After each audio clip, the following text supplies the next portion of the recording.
Good evening. Tonight, I'd like to talk about my research on digital literacy with students here in Vancouver. And I thought before I'd start, I'd like to share a little fact that might make some of you feel a little old. Did you know that grade 12 students today were born 2 years after Google was born? Do you know what Google was like when I was in grade 12? This is what it looked like. This one. Now, we live in an age where you don't need to go to the library to be able to find out where, the first national strike in Canadian history was held. Does anyone know? The answer is Vancouver in 1918, and I know this because I Googled it 20 seconds before this talk. Our students today have information at their fingertips, and they belong to a generation that's been called digital natives. And with that label comes certain assumptions like, oh, they really know their way around computers. It's just like instinct. And so my research asked, well, is this true? Right? Because if we look at the stats, we'd see that almost all students in Canada are able to access the internet outside of school. And by the time they hit grade 11, 85% of them have their own mobile phones. So when it comes to access, there doesn't seem to be much of an issue, right? Now let me ask you, how many of you have the Facebook app on their phone? Okay. How about news apps like BBC or CBC? Okay. Snapchat. I see some people say, what's Snapchat?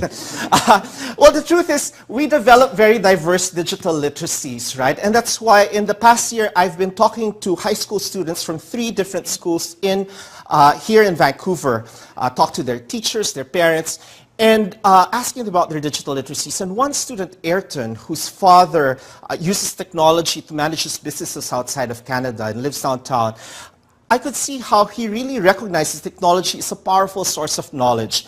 He checks his news on the phone. He joined an online currency trading course where he gets to trade ideas about the economy with professionals all over the world.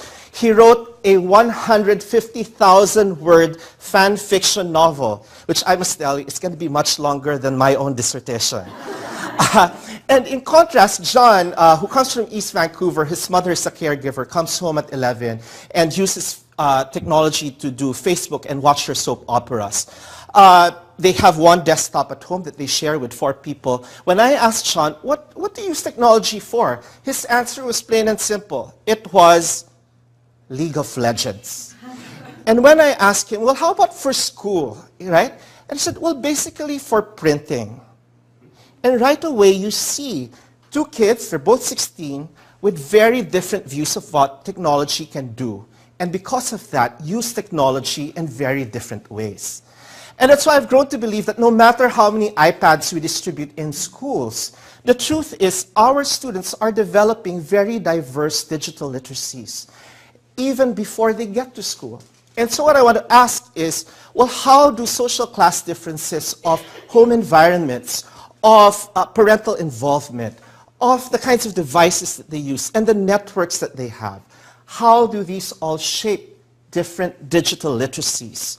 And when they go to school, how do teachers, because they have certain assumptions of what digital natives should already know, how do they shape what they teach and what they do not teach, right? Whose responsibility is it in school to teach these digital literacies? And more importantly, who are developing the digital literacies that matter and who are at risk of being left behind? And I think it's questions like these that become particularly crucial in this day and age when we know that we live in an era of post-truth, right?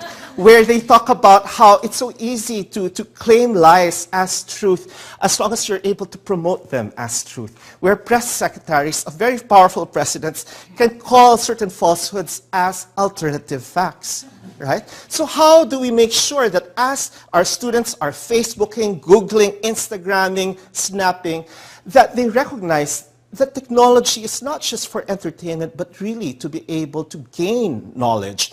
And also, as they do that they're able to develop a certain critical literacy so that they can sort the information that's so available outside of the internet and be able to distinguish hoax from the truth, to be able to distinguish fake news from real news, being able to develop that skill in recognizing news sources and visual and textual clues to be able to extract what is legitimate knowledge online. And so it's easy for us to be able to enter into our own filter bubbles online where, it's such an insulated world. And we have to remind our students that social media is not just there to chat with friends, but to really expand our perspectives by meeting people who would be able to provide us different forms and different perspectives, right? And I think this is particularly important, especially as BC introduces a new curriculum, which is really uses a very inquiry-based approach, where we're expecting students to be able to find solutions to real-world problems on their own and to be able to discover things on their own. And by being able to address these issues, I think, helps shape policies of what we believe digital instruction is like in K-12, and to encourage our parents to be good digital role models to our students, and for teachers also to use technology as a powerful source of knowledge.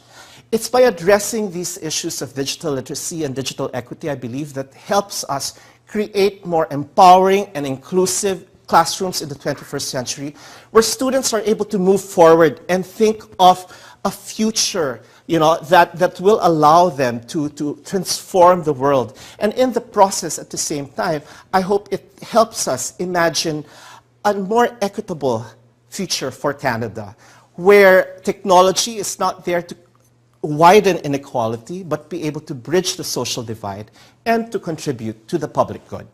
Thank you.